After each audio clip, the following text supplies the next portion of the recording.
Jordan, and welcome to the podcast. How are you getting on? I'm really good, thanks, Lloyd. Yeah, thanks for having me. Looking forward to having it. No, good stuff. Thanks for coming on.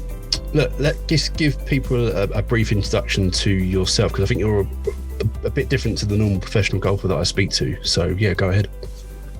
Okay, so, the name's Jordan Godwin. I am based in Kent, professional golfer, as you said. I'm attached at Rochester and Cobham Golf Club in Kent, and I'm also PGA qualified. So I've gone down the route of kind of doing my PGA before I kind of dive straight into full-time professional golf. And that's kind of the journey I've been on and got me to where I am now. Great stuff. So, I noticed that you went to the University of Birmingham and did obviously golf studies. Did you know back then that you ever wanted to become an actual playing professional, or was it always about becoming a teaching pro? No, actually, believe it or not, it was always about playing. And the reason for that was a lot of people I spoke to who were good players in the game, elite amateurs who made the transition into being a professional, gone straight out full-time playing. Within sort of 2 or 3 years, they'd kind of fell out the game a little bit. And everyone I spoke to just said, go and do your PGA first. Go and do your PGA first. And that was kind of the resounding thing I was getting from everyone. Just for the fact that you've got something to fall back on. So you're not just investing all your money, potentially having to go and work another job outside of golf to fund your golf when you are playing. And also it's a job for life almost, and it's a job in something that I love. So actually what I wanted to always do was, after speaking to those guys, do the PGA, gain some experience in terms of playing in PGA stuff, and kind of move forward that way. Yeah, good stuff. I think it's quite a good approach. Like you said, it's always good to have something to fall back on. And like you said, some guys do go into becoming a playing professional, and like you said, 2 or 3 years later, they drop out. They're now working in a supermarket.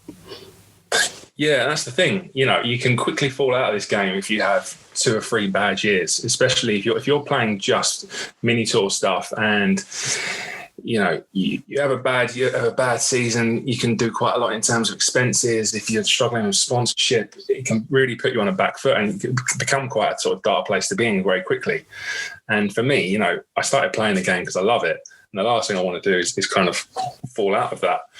So I think doing the PGA was actually one of the best things I could have done, because it's put me, a lot of people will look at the PGA in terms of it's just guys who want to go and coach. But I don't think that's the right way to look on it, because there's plenty of opportunity to play within the PGA itself as well. No, definitely. We'll come on to that in a bit, because obviously you've had some good success within that. But let's sort of go back before you went to do the PGA qualification. So what were you doing before that? When did you start playing golf? I started playing golf properly when I was probably 10 or 11 years old. I was kind of making the change from primary school into secondary school. So I guess, I was about 10, 11 years old. In all honesty, I could actually hit a golf ball when I was about 3 years old. I used to go to the driving range when I was with my dad. And he always told a story of that I could hit a ball sort of 75, 80 yards when I was about 3 years old. Nice. And the guys at the range would get quite frustrated at seeing a 3-year-old version of myself hitting this ball. But then I guess I kind of wasn't interested from a few years after that. My dad said, you can't force anyone that age to do something they don't want to do. And then I kind of got back into the game, as I said, sort of 10, 11 years old. Okay, what got you back into it? I think it was more my dad again. It was... I played a little bit of football, but not at any sort of good level. I was always interested in football, but my dad was a king golfer, still is a king golfer. My cousin was a really good amateur golfer. He won the Kent County Championships, made the transition into turning pro.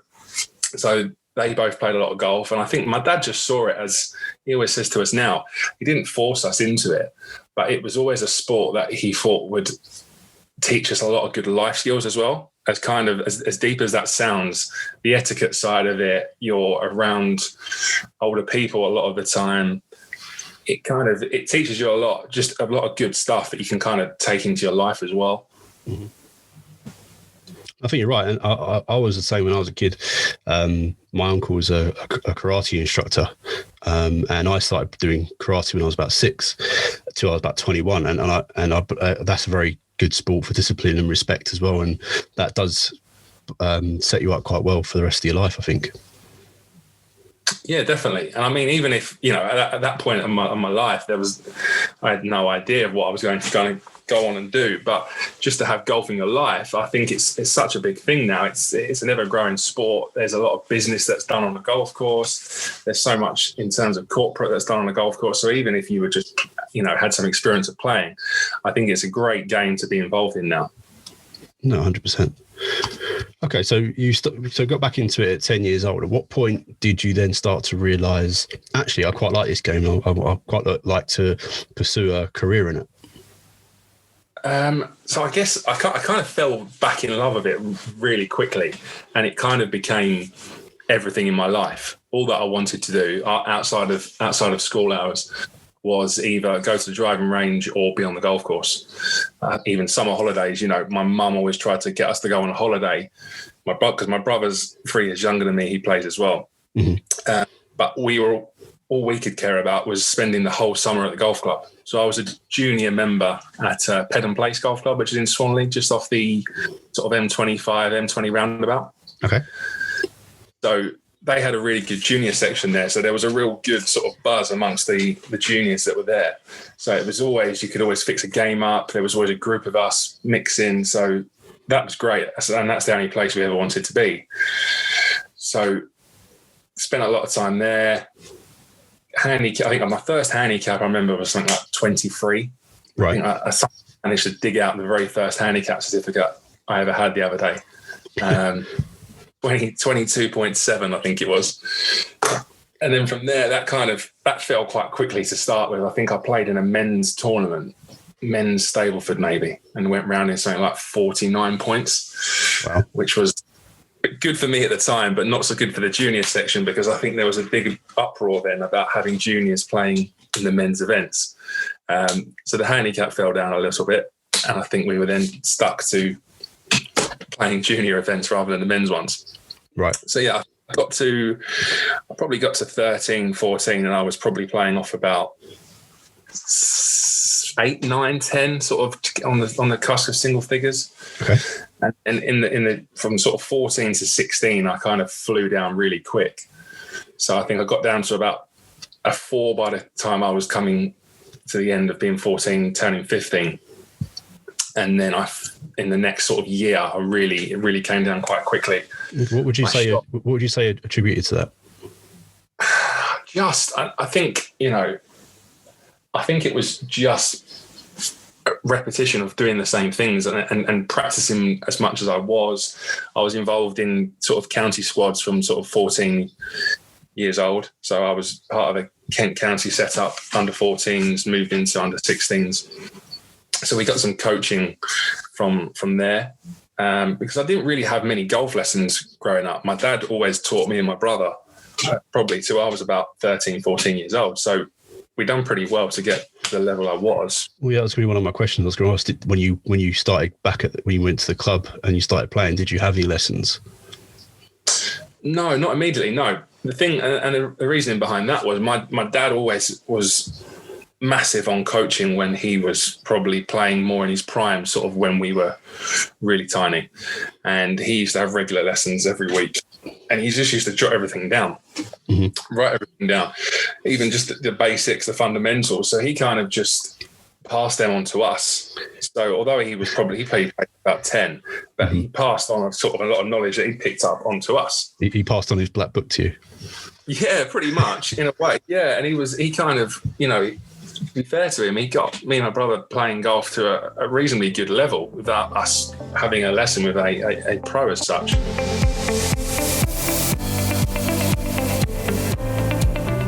I've got written down here in 2019 you played on the Henry Cooper Junior Masters.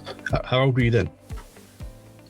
2000? Did you say 2009? Yeah, 2009 I've got written down here, yeah. Yeah. So I would have been probably my last year of being a junior. Right, okay. I was 17. Yeah, 17. Right, okay, good stuff. How did you find that experience, and how did you cope with it? Because I saw the scores; they were pretty good. Yeah, I mean that was a good event. I mean that was an event. I think all the juniors, as juniors, the elite side of juniors was always spoken about. It was always a really good event. The course was in great condition. You were really looked after for the time you were there. I mean, I got some. I don't remember the scoring inside of things too well, but I've got a feeling that I shot a low round in like the third round. I think it was. Of my head. I think like 7 or 8 under, which was probably one of the lowest scores I've had in a tournament outside the club at that time. I was going to say, one of the headlines where I found it did say record-breaking score by Jordan Godwin, so probably right. Godwin, sorry. Yeah, so yeah, from memory, I think there were some really good players playing in that. I think you had, and I might be wrong, but I think you had the likes of, I think Eddie Pepperell played, Chris Lloyd was playing there, maybe even Tom Lewis. Not entirely sure on that, but there was definitely some sort of names who have gone on to achieve some good stuff. So the junior level at that time was quite high. I found, not that it isn't now, but that, if you looked at some of the juniors who I were playing golf with in the England teams at the time, a lot of them have gone on to have some massive success. Mm-hmm. Well, I got that. I've just done a quick check on it. It says here on the 28th of June 2009, you shot a gross 66. Okay. Which was, I think, 6 under par. Wasn't quite as good as I was remembering. But still, mate, at the age of 17, shooting 6 under to then in that sort of conditions and in that kind of environment, I mean, that's pretty good. Yeah, definitely. And I think that was sort of at that time one of the biggest sort of amateur events I'd played. Mm-hmm.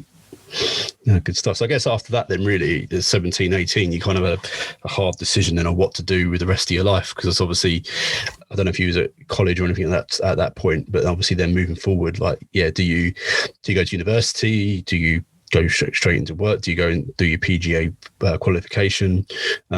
What was your kind of decision making in that point? Yeah, and I guess it's a really important time in your life, that kind of transition out of junior golf into the men's side of things. And I had always kind of liked the idea of going to college in the States. And if I look back, it's probably one thing that I wish I could have done. Certain things happened at home, etc., and it resulted in me not going. So I kind of stayed amateur for probably 2 years, 2.5 years after that.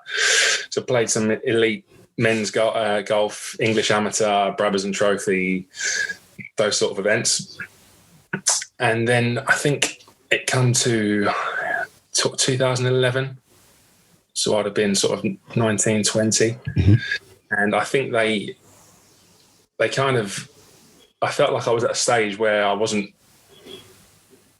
quite achieving what I wanted to do, but at the same time felt like something needed to change. Okay. That's when I kind of spoke to a few people. Do I do the PGA? 3 years of working in a shop. How's that going to impact your golf, et cetera, et cetera. So kind of weighed it up and actually decided it was the best move for me to go into doing that. So I think I turned pro off +4 at the time. Okay. Turned pro off +4.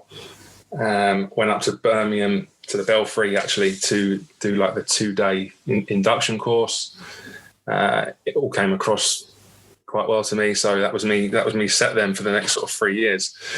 Because when I done the degree, I didn't actually go to do it directly at Birmingham University. It was you can actually complete it from home, and basically what you do is you go up to the Belfry for a sort of 1 week a year to do like an on-site residential within that. Oh, right. I didn't know that. I thought you had to actually go and be at that area to do it.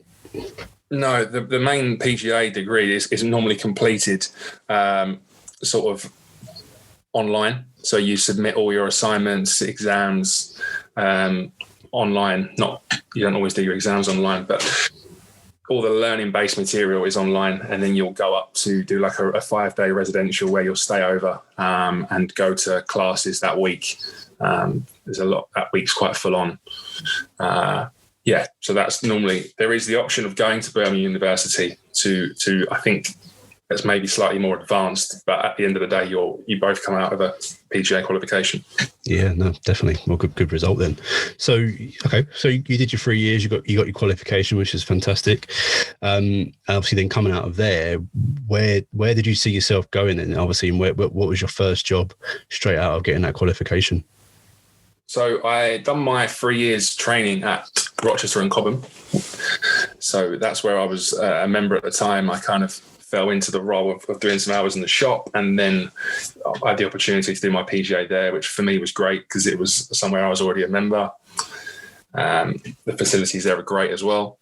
So kind of come out of that role, and I was doing probably the best part of 30, 40 shop hours a week, which I knew was not something I wanted to be doing. I turned pro to play golf. So I left that position to take up a kind of purely coaching role at a club called Barnhurst Golf Club, which is in Bexley Heath in Kent.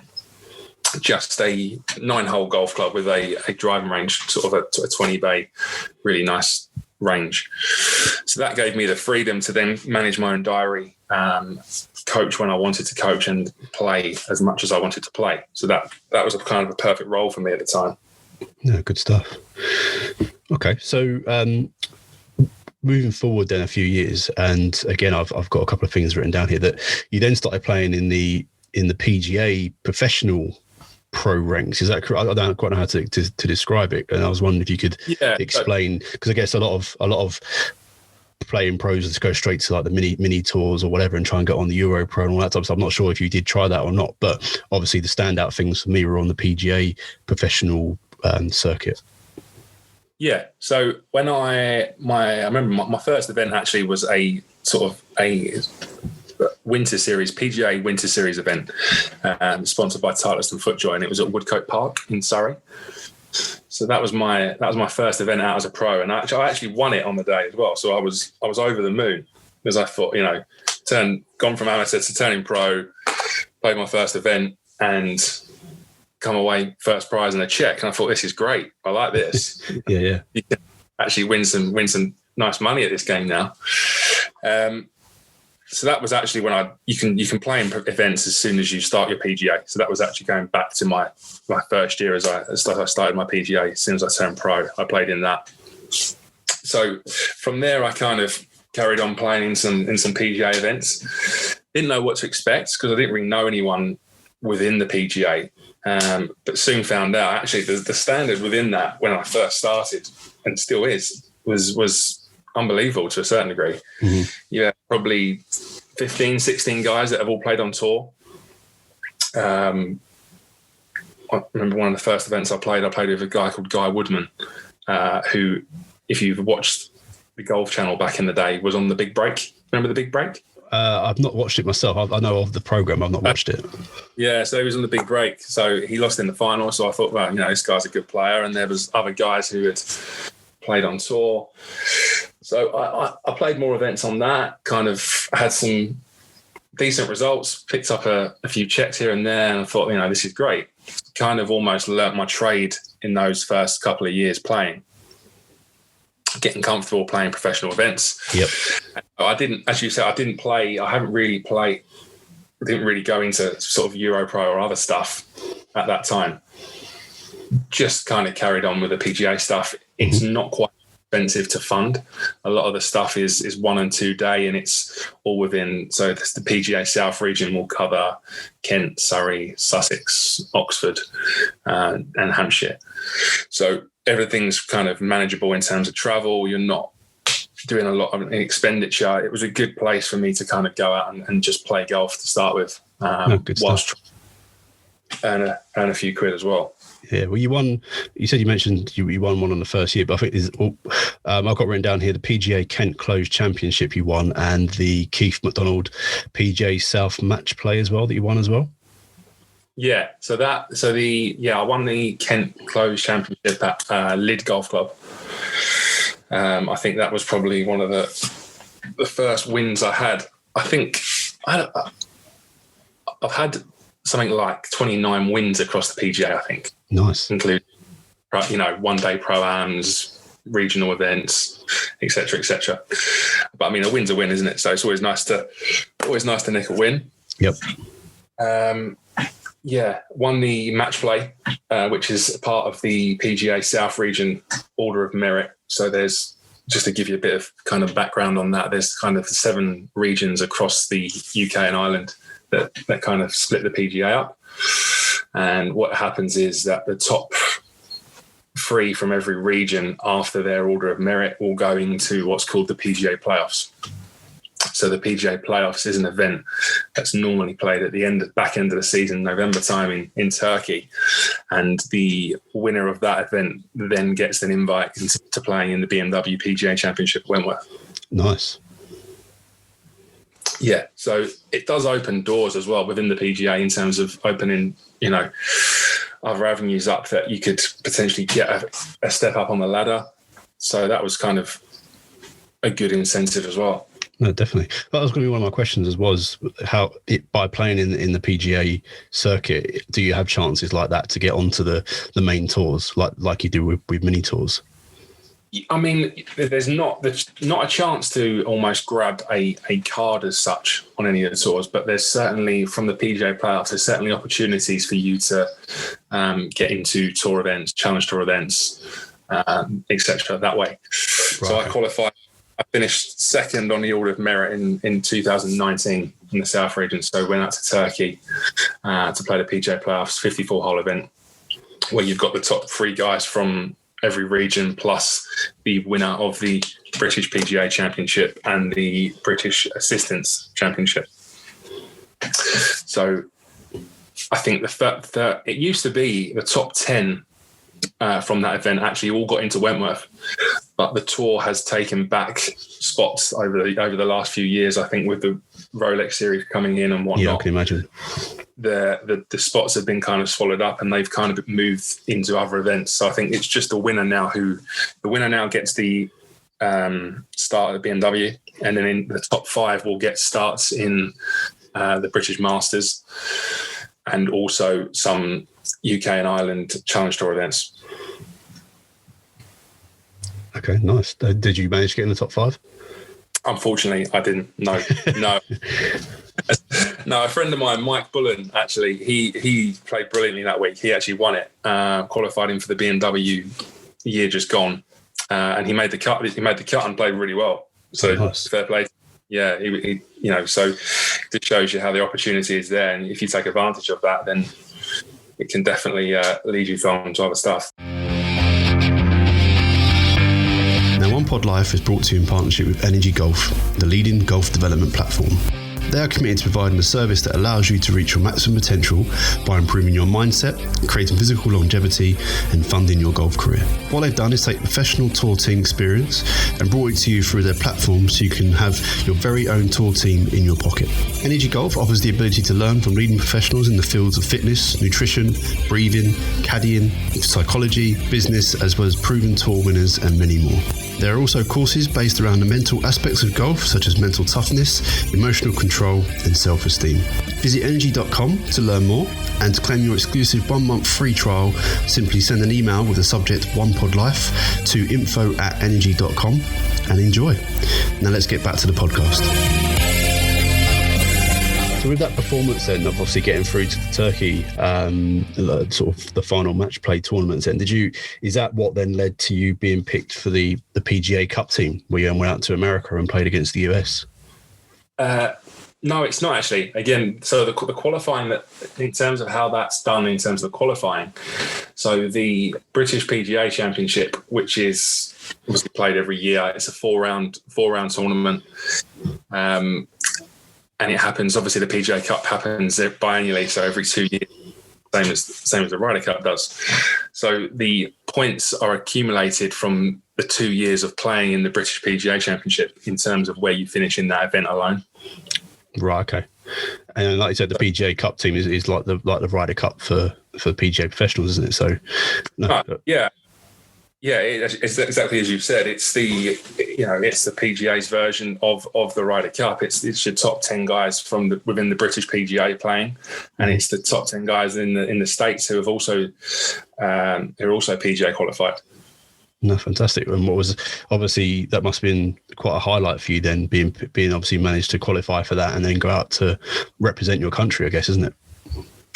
It was amazing, and to be fair, it's for me at the moment, it's probably definitely the best thing that I've achieved in terms of being a part of that. To obviously be one of only 10 guys who can qualify for that team was a real highlight for me, and just the whole trip was amazing. The experience, I wasn't too sure what to expect, how big the event was, what's it going to be like, but from the get go, it was unbelievable. It was such a good week, albeit the end result was not the one we wanted after a strong first 2 days. Right. Okay. But the trip as an experience, the guys who I was there, the guys who we were playing against, the facilities that we were at, it was at a golf club called Barton Creek in Texas. It was probably one of the most amazing places I've ever been to for golf. 5-star hotel. We were just treated like superstars for the week. The golf course was superb. I had all the family and loved ones there as well. My brother was on the back. Yeah, it was a really, really good week. And it was just such a shame we couldn't quite get over the line with the result. No. And what was the atmosphere like there? Was there many fans around? Like, I'm not too sure what the. There was a few more than I expected. I've got to be honest. Well, that was going to be one of my questions. What sort of reception was it, and was you expecting it? So obviously it's very much done like the Ryder Cup. There's an opening ceremony. Yeah, we all sat out on the lawn, introduced, and there was quite a lot of people there at the time. It was tough to put a number on it, but way more than I expected. Mm-hmm. So walk out in your suits with the GB&I badge on, which was a real sort of proud moment. National anthems played, and then starting that on the first tee, there was definitely more people than what I thought. But it was typical of kind of the guys in the US. It was kind of loud. They were making a load of noise. It was all the USA. So no, it was good. It was really good. And how did those nerves hold up on the first tee? It was probably the most nervous I've ever been on the first tee. I just remember my heart was absolutely pumping. My adrenaline was just through the roof. And the way the first hole, it was slightly downhill, and it was where the sun kind of rose from. So I remember teeing the ball up and just thinking, you just got to let this go, swing within yourself and just let it go. So kind of, it felt like a good strike. I've looked up and obviously I can't see the ball because the sun is literally beaming down on us. And I just remember thinking, please be down the middle. I kind of looked to my brother and just sort of give me the thumbs up. And I absolutely smoked one straight down the middle. No. So that was a good start. Definitely settled me down a little bit. I'll say that will clear the cobwebs from the first tee nerves. Definitely, yeah. No, good stuff. And how did you personally perform in that against the other guys? So, I mean, we won. I was playing with Matt Court, who, again, very good golfer, based up in the Midlands, played on tour. I think he won, may have even won Europro with him right 1 year, I think. We were 4-ball partners, day one and day two. I played the 2 4-ball matches, but I sat out the 2 foursomes matches. So obviously you had 8 guys playing from 10. A couple of people have got to kind of sit out. Okay. So there was a few of us that obviously wanted to play, but knew, at some point we're going to have to sit out a game. Mm-hmm. So we won our opening match 5 and 4, which was a great result. Chipped in with a few birdies and Matt's putter caught fire. So that was great to watch. And then the second day we kind of ground out a result against who, I believe that one of the guys we were playing, Alex, he'd won the American PGA Championship equivalent of the American PGA Pro Championship. So very good player. Their team had played something like over 400 or 500 PGA Tour events, right? Which was pretty incredible. By winning that, he'd already played 5 or 6 PGA Tour events that year, and 2 majors as well. I think the US Open, US PGA they qualified for. So we beat them 1-up. That was a great result. Nice. And then I think on Saturday, as a team, we took 7.5 out of 8 points on Saturday. So we absolutely stormed it on the Saturday. I think we had a sort of 4-point advantage going into the singles. And I guess the only way to describe it is that the Americans had a bit of a kind of miracle at Medina moment themselves. Yeah. Because it just seemed that no matter who you spoke to or what you saw kind of on the highlights, they were just rolling putts in from everywhere, chipping in, holing shots. It was just unbelievable. And I think we lost by a point in the end, which was gutting. That's a shame. Well, at least you can say you're undefeated at the PGA Cup. Well, no, sorry. I left out. I lost in the singles. Oh, okay. No, I played the first 2 days. The singles, everyone plays the final day. Right, okay. And I played a guy called Ryan Vermeer who was just on form that day. Couldn't get near him. I think he beat me 5-4. So you can't say you're undefeated at the PGA Cup. No, I can say I've got 2 out of 3 points, but I can't say I'm undefeated, unfortunately. Well, I don't think many people can say they got 2 out of 3 points in the PGA Cup. So we'll take that as a highlight and a win for you anyway. Definitely. Good stuff. Well, I think that's quite a unique way of playing professional golf. And obviously, I'm guessing, what's your ambition going forward? Are you looking to actually play on the mini tours? Are you going to keep on playing the way you're doing with the PGA? I'm gonna this year. I'm gonna play more. I'll probably play a full season on Euro Pro Tour. Yep. The year before last, I played sort of 8 or 9 events across the Alps Tour. Okay. In 2019, so the same year I played in the PGA Cup. Nice.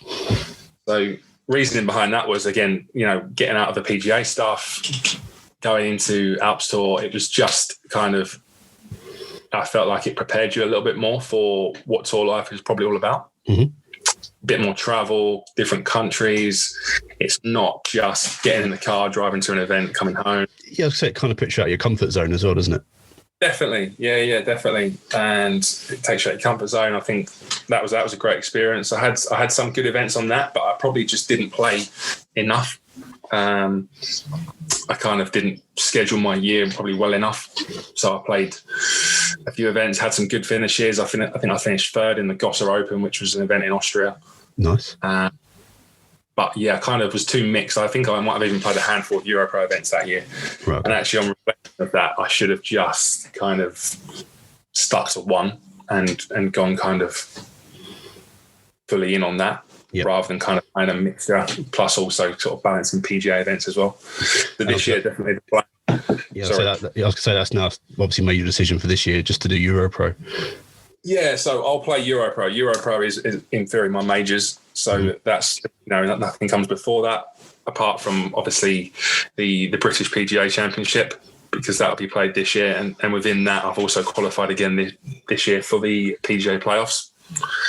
So kind of those 2 events and Euro Pro will be my kind of sort of make up the sort of the hub of my year. Nice. And then fit in some smaller events around that, PGA events and sort of other mini tour events, potentially some clutch tour events as well. Cool. So sorry, go back to the Euro Pro. So have you already qualified for that, or do you need to go to Q School? Yeah, I've already qualified that actually because of the whole pandemic and what happened was what's still going on really. The last year, the Euro Pro obviously cancelled the whole season last year, which was a real shame. And I think every other professional golfer is probably in the same boat, is in that if they're not playing at the level they want to, just feel like you kind of lost a year. Yeah. There was no European Tour Q School, so that was a big kind of downer for the year. I think that's a real opportunity to go and get yourself some status on Challenge Tour or Main Tour. Mm-hmm. So the Euro Pro brought their qualifying school forward. So it's normally played in April of the year that's about to commence, but obviously they've played it back in October this year. Yep. So I got a full card and qualified there, so that sets me up for the year nicely. Oh, well done, nicely. No, good to hear. Okay, great. Well, again, Jordan, I think that, like I said earlier, I think that's a unique way of playing professional golf and getting some real good insights and experience under your belt, especially with the PGA Cup stuff that you've done as well. I think going out there, getting that experience, and like you just said, playing on the Alps Tour as well, gives you a really broad range of experience that you can then take forward on the Europro. Definitely, yeah. I've learned a lot, and I think that's the thing with this game. You're never going to stop learning. No. And you can just experience, keep gaining. The more experience you can get, the better it's gonna make you. And obviously, I'm just not go off subjects, but the guys at Energy Golf who I'm involved with always talk about kind of trying to create longevity to stay in the game, and it's all about that longevity, your experience within that, and trying to climb the ladder. No, definitely. It goes back to what you were saying at the beginning when you said that you had people that you knew that would only do 2 or 3 years on tour and then drop out. If they had the same sort of mentality that you've got now and the experience that the path that you went down, who knows what they could be doing by now. Absolutely, yeah. I mean, and there's plenty of guys who I know who I thought were definitely good enough to get out and potentially get on tour, who are now not even barely playing golf, let alone trying to play professionally. Mm-hmm. So, yeah, it was definitely the right decision for me.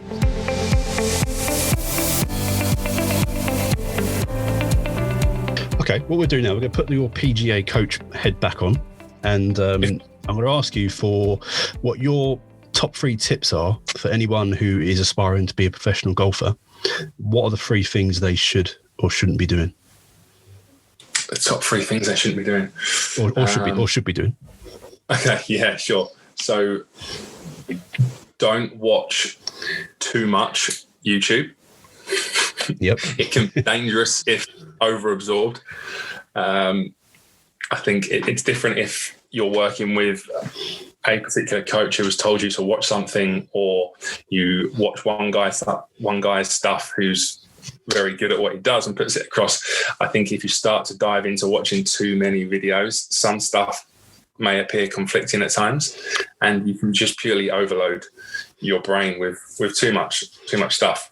No, definitely. And obviously we're both part of the Energy Group community, and it's something that we talked about you need to be your own filter and making sure that you're engaged with the right information. So yeah, a few years ago I did go down a route of watching everybody possible on YouTube and got confused, and now I hardly watch anything. I just stick to a couple that I know are talking the same language to what I'm trying to do. So I think that's a good one. Definitely, yeah. And I mean, I can't remember who said it, but I heard someone I was listening to a podcast recently, and someone said it's like if there's something wrong with you in terms of health, would you just and a chemist open up their chemist and said help yourself to whatever you want? Is that going to make you better, not change anything, or potentially make you worse? Yeah. That's what you've got with YouTube to a certain degree. That someone says, how to fix an over-the-top move, a slice move, but it might be a completely different matchup to something you're doing in your swing. So you've got to be careful with that. I think there is some great stuff out there and some great content online now. Mm-hmm. But you said you've got to be very careful with how much of it you kind of dive into. No, definitely. Okay, that's number 1. Number 2, how to practice properly. I think that's the biggest sort of, not bugbearer, but the thing I see with guys who, 1, I coach, and 2, just if I'm practicing at a range or at the golf club and just sort of casting my eye across the range at club golfers or at even good amateur players who are standing on the range beating balls. And I think there just seems to, for me, that there's so many pointless practice sessions going on. If you really looked up and down the range, guy walks in with his 100 balls, and before you know it, 30 minutes have gone by, he's finished and he's walking off. And I'm standing there thinking, 1, how have you hit that many balls that quickly? And 2, what if you seriously ask yourself, what have you got out of that session? The honest answer is probably nothing. No. And that's I just don't think, maybe it's, club golfers don't know how to practice properly as such, or they've never been sort of told or learned how to practice properly. But just, I think, trying to create much more efficiency in terms of the whole practice, not just beating balls for the sake of it, and they feel like they need. Yeah. No, definitely. I think there's two. Well, personally, I think there's two aspects to that. One is it's a bit of a ticking exercise. I've gone to the range. I've done my time. I should be getting better. And then the second one, I think, is you hit the nail on the head. They don't get told how to practice properly. Absolutely. And I think that's one of the things that I always, if I'm working with someone from a coaching perspective, is that always trying to make sure by the time they're finishing and walking out of that session, they know how to go and implement this in their own style in their practice. Mm-hmm. It's not just about me telling someone the information and them understanding that and that's it, great. It's, how are they going to practice it? Some drills, some skills tests. How are they going to monitor your progress? Because if you can't monitor it and you're not seeing that in your practice, you're going to get bored of it quite quickly and switch off from it. Yeah. No, I got told by my coach the other day, he said, I'm not allowed to do any full swings at the moment. I've got to do I'm just doing it on a 2-piece swing. And he said, if you do any full swings, I'll tell you off. I was like, okay. Yeah. And I bet how much do you do a full swing? You probably can't wait to. Oh, I can't wait. Exactly. Yeah. So it's just that. But I know by practicing it properly that way, it's going to make me a better person. So. Yeah, and also I think if I'm working with someone in terms of from a coaching perspective, you spend an hour of your time with them.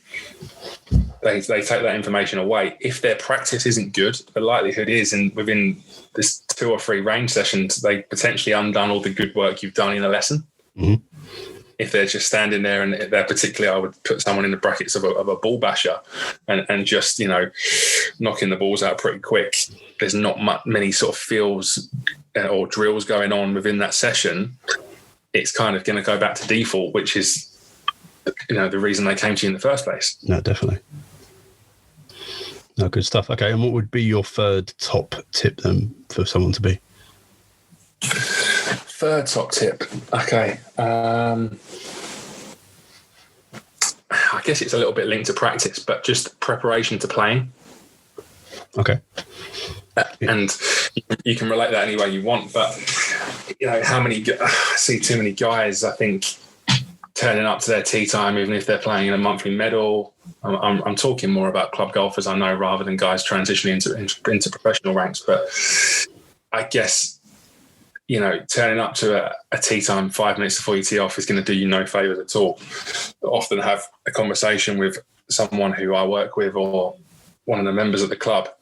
How did your round go? He said, oh, well, the first 5 or 6, I was terrible, but I really got going after that. And I had 25 points from about 9 or something silly like that.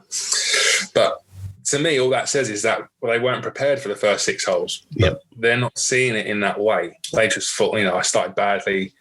I was out of rhythm. I found my swing on the 6th, 7th hole. And then that's kind of, the round's kind of done then though. Yeah. Even if, you can't go out on a golf course, I wouldn't say, and expect to know the speed of the greens without hitting a putt, or just on that day, you might find there's a little bit more curvature in the shots you're hitting if you're left to right, right to left, just kind of calibrating that before you go out on the course rather than kind of standing on the first tee and almost taking a bit of a guess at it. Sometimes you get lucky, most of the time you won't. Yeah. So, or just perhaps even a little bit of stretching. Guys say, I was a bit tight in the first few holes. I think it's hard, though. I'm saying this from a very professional point of view. A lot of guys play golf recreational and it's a bit of fun for them. But if they're seriously looking to improve, I definitely think that just preparing, even if it's just an hour, 45 minutes before they play, would really benefit a lot of golfers. No, definitely.